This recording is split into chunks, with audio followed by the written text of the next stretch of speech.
So Lamelo busted out a few passes in his first preseason game. The game's not actually over yet, so in case he does something else awesome, then I don't know. But, I mean, we knew this was the gist with Lamelo, right? That he could be a guy to get guys open looks and get him the ball in positions to score.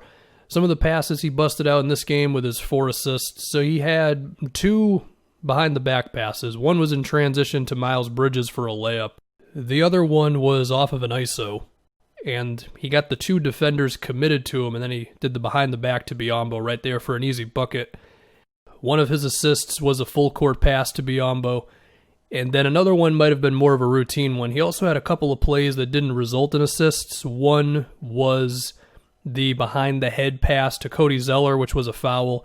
Another one, he ended up committing a charge, but he did get it to a shooter in the opposite corner after starting on the elbow. So the playmaking is certainly already there. We're going to have to see if teams just dare him to pull up all the time on those. I felt like the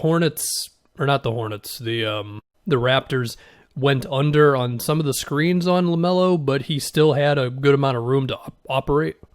And even when defenders started to swarm on him, he did look pretty composed. Outside of the pick and rolls, there also were a few possessions where Lamelo just took it himself off the dribble, and I think that's going to be something interesting to see. Like, does Lamelo have enough burst in the half court to just get by defenders consistently?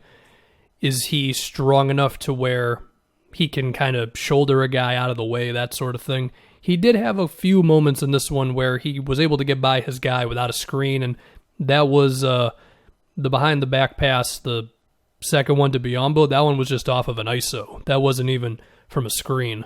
And there were a couple others that maybe they didn't result in a stat or anything, but that's good, because while being able to play in the pick and roll is nice, if you can't beat your guy off the dribble, then it does sort of limit how awesome you can be. Of course, guys are probably going to give Lamelo a little bit of space and dare him to shoot, and you can suggest that Lamelo can sort of be coaxed into taking a couple extra threes that for his team might not want him to take.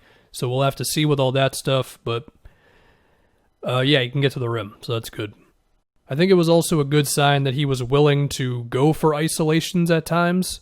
Depending on how good he is at them, that will of course matter. But sometimes with rookies, you just see guys who are way too hesitant to try to make something happen off the dribble. So the ideas of Lamelo being really confident, I think he channeled that confidence in the way you'd want him to, where he plays within the team thing and he busts out a couple of flashy passes and stuff, and then when there's nothing else, then he goes to, ISOs and that type of thing.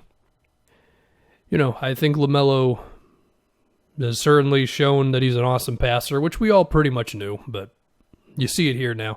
Now, there's other things to think about. He did have a lot of good transition passes that weren't assists or anything, but they at least got the offense going pretty quickly. He grabbed, 10 rebounds or so, and some of them are going to be routine rebounds, but some of them were also him getting the board in traffic. So perhaps we could see the Hornets' defensive rebound percentage rise because of Lamelo.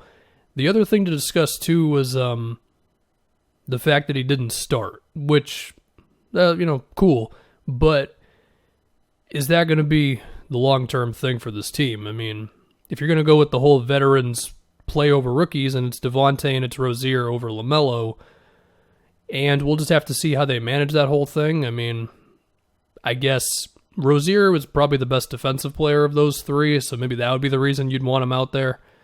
But I think it's safe to say Lamelo has the highest ceiling of those three players, so we'll have to see how James Borrego handles that whole thing.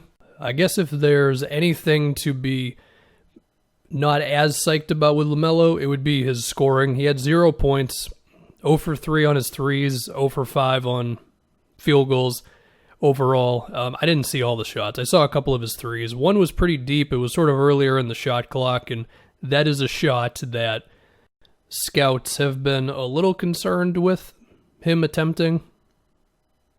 The other thing, too, was, is it possible that Lamelo is already a little too pass happy, where there are times when he could get a layup, but instead he chooses to pass it to somebody first.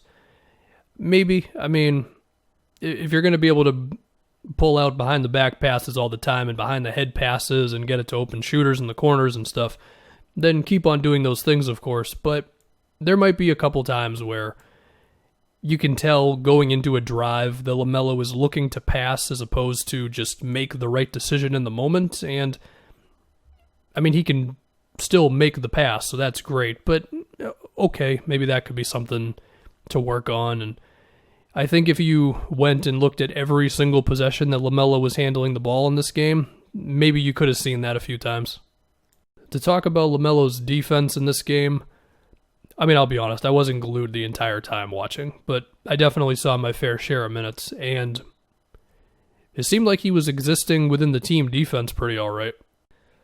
So, overall, he looked good, and I think, based on his first preseason game, Lamelo looked like what we thought he was going to look like pretty much.